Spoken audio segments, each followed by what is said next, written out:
Court decision po na yung Sulu is not part anymore under sa Bangsamoro Autonomous Region po? Well, during 2017 and 2019, I was a commissioner of the Bangsamoro Transition Commission that drafted the Bangsamoro Basic Law, which eventually became the Bangsamoro Organic Law. During those times, when we were conducting series of consultations, may mga opinion na po na ganun from Sulu. No? In fact, Governor Sakurtan, who was the one who filed yung petition na yun sa Supreme Court, was already vocal about it. No? So, una, it somehow shows, no? I'm using my anthropological hat ngayon, no? Una, it only shows that political construct, like the Bangsamoro identity, is a long process. No? Not everyone ascribes to it, no? Subscribes to be part of that identity. So meaning to say, kahit Muslim man sila, doon sa Sulu or Tausug, Sama, coming from different ethno-linguistic groups, but then they would somehow still abide of their Sulu heritage. No? Alam po natin, historically, magkaiba yung Maguindanao Sultanate and Sulu Sultanate.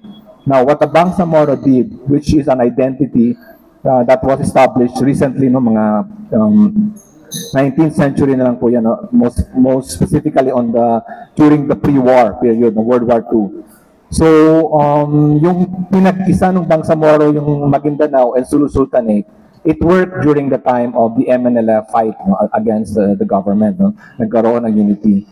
But then, yun din, yung history kasi ng tao, political, cultural, economic reasons, it goes back beyond us. No? And that's why the Supreme Court ruling, which was surprisingly penned by former chair ng panel ng GPH and MILF, si Justice Marvic Leonen. No? So, Justice Leonen knows the history of the Bangsamoro. No?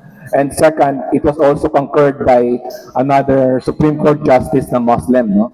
So, it shows that this decision is hindi siya parang biglaan lang. No?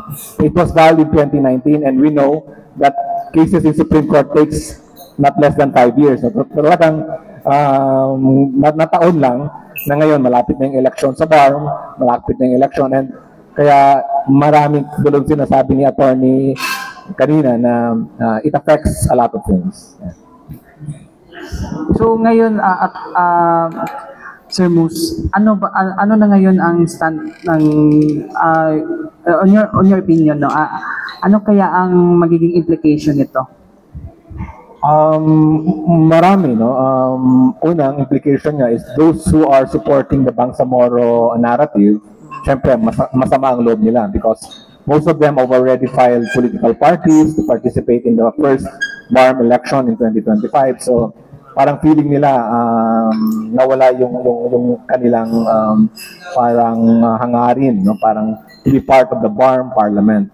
Pangalawa, yung mga another implications is the thousands of employees from BARM na nandun sa Sulu ngayon, no? Mawawalan yun ng trabaho. Talagang hindi natin alam, ma-absorb sila ng other regions, but technically parang makikita natin na may mga ganong klaseng implications.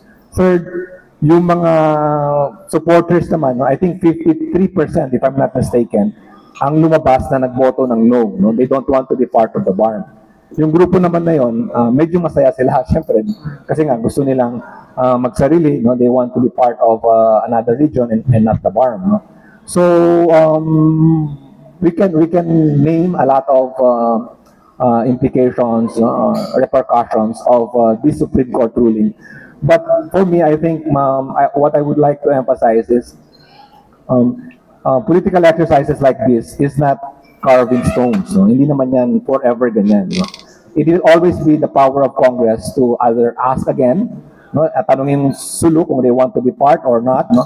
Kasi mga referendum na ganyan is always a part of the democratic process. No?